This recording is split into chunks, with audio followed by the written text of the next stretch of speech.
자, 이제 대망의 도함수의 활용. 굉장히 양이 많은 파트인데 마지막 시간에. 그러니까 이 속도와 가속도는 이제 앞에 1, 2, 3, 4, 5, 6이랑은 상관이 없고요. 이제 과학 쪽이죠. 과학 쪽에서 미분을 활용하는 거죠. 역시 이제 우리가 수투에서 했던 내용들인데, 자, 한번 수투에서 했던 거 잠깐 복습을 해보면, 수투에서는 수직선에서만 놓은 거죠. 이렇게 수직선이라는 건 뭐냐? X축 하나만 있는 거죠. X축 하나. 그래서 이제 어떤 함수의 위치를 내가 이 함수를 시간, 타임에 관한 식으로 이렇게 나타냈다. 그러니까 그 t 시간 후에 물체의 위치. 근데 x축 하나죠. 그러니까 x가 여기서 위치지. 그러니까 위치. t에 따른 x의 이 물체의 위치. 이 위치를 내가 이렇게 t에 관한 식으로 나타내면 이거를 미분하면, 그러니까 t에 관해서 미분하는 거죠. 그럼 뭐다? 속도다라는 거. 그리고 속도를 다시 미분하면 뭐다? 가속도다. 그러니까 요게 이제 수투에서 배웠던 내용이죠. 근데 여기선 축의 하나인, 그러니까 직선에서만 다루는 거죠. 요 직선에서의 속도와 가속도, 위치를 다루는 걸 배우는 건데, 자, 그러면은 미적분에서는 어디서 노냐? 좌표 평면에서. 그러니까 평면에서 어떤 물체가 이렇게 움직일 때 그 물체의 위치나 속도나 가속도를 어떻게 구하냐. 그래서 그러면 한번 생각을 해보면은 이 좌표 평면이라는 건 x축과 y축이 존재하고 물체의 위치가 x좌표, y좌표로 존재하는 거죠. 그러니까 그냥 하나 더 늘어나는 거지. 그러니까 좌표 평면에서는 좌표가, 그러니까 위치가 두 개다라는 거죠. 위치. 그러니까 이 위치, 이 x좌표를 미분한 게 x의 속도가 되는 거고, 이 y좌표, 그러니까 y좌표 위치인 거죠. 이걸 미분하면 y의 속도가 된다라는 거. 뭐 그거밖에 내용이 없어요. 그냥 얘는 좌표가 두 개구나, 위치가 두 개구나, 좌표 평면에서. 수직선에서는 그러니까 좌표가 하나니까 한 번만 한 거지.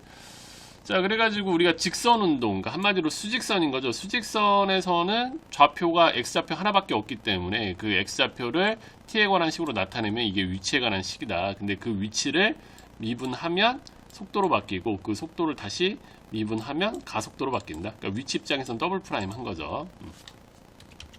배웠던 내용들이죠. 그래서 이제 그래서 결론은 그러니까 수직선에서는 물체의 위치를 t에 관한 식으로 나타내면 이거를 미분하면 속도고, 그러니까 시간에 관해서 타임이죠, 타임. 이걸 다시 미분하면 가속도다. 당연히 적분하면 거꾸로 가는 거고.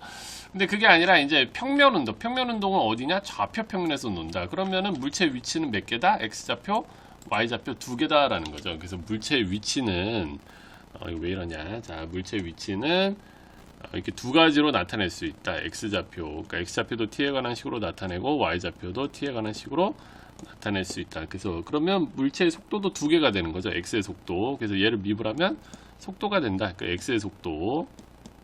얘를 미분하면 y의 속도가 된다. 이렇게. 그러면은 실제 이거는 이제 x의 속도, y의 속도인데, 속력이라는 건 뭐냐? 그러니까 어떤 물체가 이렇게 움직이고 있을 때, 어떤 물체가 막 이렇게 움직이고 있어요. 그럼 요게 이제 x의 속도가 되는 거고, 요게 y의 속도가 되는 거예요. 그러니까 요게 x의, 원래 벡터 개념인데 x의 속도, 여기가 y의 속도다. 그럼 실제는 물체가 x의 속도와 y의 속도에서 실제는 이렇게 움직이거든요. 그러면 물체의 실제 속력이라는 거는 물체의 크기인 거죠. 그래서 물체의 크기는 이 길이와 동일해요. 그래서 이 길이는 이게 이제 속력이 되는 거죠. 속력이라는 게 뭐다? 속도의 크기인 거예요. 그럼 이 속도의 크기는 이 길이거든요. 이제 벡터 개념을 좀 배우면 알 수 있는데, 그래서 최종적인 속력은 이 좌표 평면에서의 속력은 x, 요 길이는 이제 피타고라스 정리로 구해주는 거죠. 그래서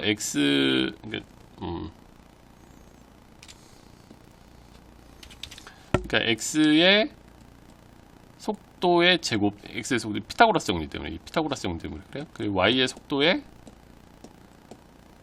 제곱의 루트. 이게 이제 두 점 사이 알고 보면 거리 공식이랑 마찬가지인 거죠. 그러니까 x의 속도, y의 속도의 이 길이.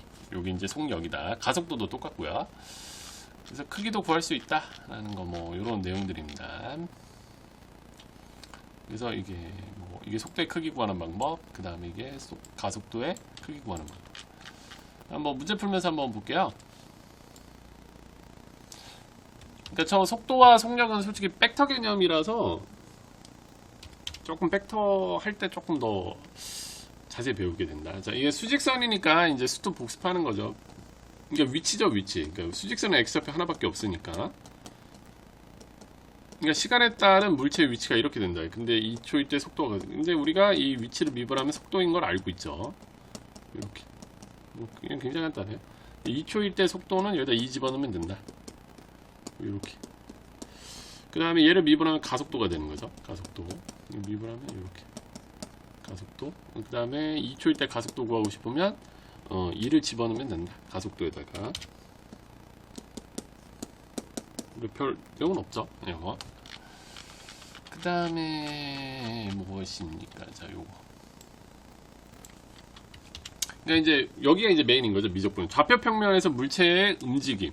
그러니까 물체의 x좌표가 시간에 따라서 이렇게 움직이고 물체의 y좌표가 시간에 따라서 이렇게 움직일 때 속도와 속력과 가속도와 가속도의 크기를 구하라. 그러니까 이게 메인인 거죠. 지금 이제 이 파트에서 메인은 요거다. 그래서 그럼 x좌표를 미분하면 속도가 되는 거죠. 그래서 x의 속도는 뭐 이렇게 표현할까요? 속도는 이거 미분한 거니까 1 플러스 2 사인 2t죠. 그러니까 요게 x좌표의 속도. 그 다음에 y좌표의 속도는 이거 미분하면 되니까 1 마이너스 2 코사인 2t. 요게 이제 x좌표, y좌표. 그러니까 속도라는 거는 지금 x좌표가 뭔가 이렇게 돼 있고 x좌표가 뭐 1 플러스 2 사인 2t, y좌표가 1 마이너스 2 코사인 2t 이 식을 따라서 뭔가 이렇게 x와 y가 이렇게 움직이는 거야. x좌표는 이렇게 움직이고 y좌표는 이렇게 움직이는 거야. 근데 이게 합산돼서 실제는 얘가 이렇게 움직이는 거거든요. 그래서 이 x좌표의 속도와 y좌표의 속도가 합산돼서 이렇게 움직이는 이 실제 물체의 속도는 이렇게 가는 거죠. 실제는 물체는 이렇게 가는 거야. 얘네 둘이 합산돼서 심의 합과 마찬가지인 거죠. 그래서 요 길이를 속력이라고요. 속력. 그래서 속력은 요 길이와 같기 때문에 피타고라스 원리에서 이제 속력은 이렇게 표현하고요. 속도의 크기다라고 하고 이제 두 점 사이의 거리 공식과 같은 원리에 의해서 이거의 제곱. 그러니까 원점과 여기 x좌표가 얘고 y좌표가 얘잖아요. 그러니까 두 점 사이의 거리 공식인 거죠. 원점이니까 뭐 그냥 바로 제곱하면 되지. 제곱에 루트 씌운 거다. 이 두 점 사이의 거리 공식과 마찬가지다라는 거. 그래서 2분의 파이만 여기다 넣어주면, 그러니까 속도는 좌표로 나오는 거고 속력은 크기로 나오는 거죠. 그래서 여기다 2분의 파이 넣어서 이제 마무리 해주면 됩니다. 가속도는 얘를 또 미분한 거죠. 그래서 가속도도 벡터량이기 때문에 미분한다. 미분하면은 4 코사인 2t. 이거 미분하면은 4 사인 2t 이렇게 되네요. 이거는 이제 속도. 속력은 똑같다.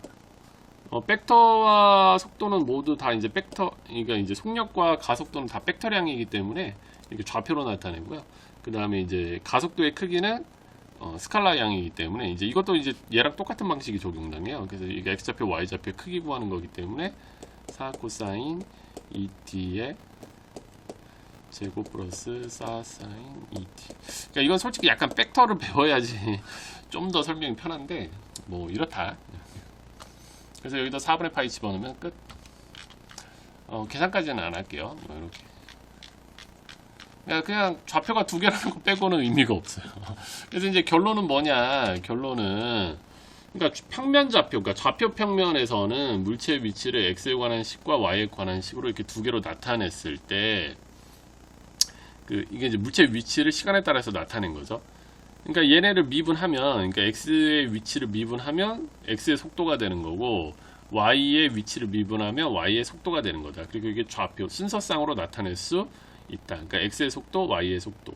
근데 이제 속도의 크기, 그러니까 속력이라는 거는 뭐다? 속도의 크기잖아요. 속도의 크기이기 때문에 이것도 일종의 좌표이기 때문에 두 점 사이의 거리 공식이 적용당하거든요. 그래서 이 속도를 그러니까 x좌표의 속도 제곱하고 y좌표의 속도를 제곱한 거에 루트 씌운 것과 마찬가지다라는 거. 그리고 가속도는 이 속도를 다시 미분한 게 가속도인 거죠. 가속도. 그래서 두 번, 그러니까 얘 입장에서 위치에서는 두 번 미분한 거죠. 그리고 이것도 가속도의 크기를 구하고 싶을 때는 이제 이 가속도의 x좌표를 제곱하고 가속도의 y좌표를 제곱해서 더하면 된다. 뭐 끝났네. 이거 또 문제가 별로 없구나 여기는. 끝.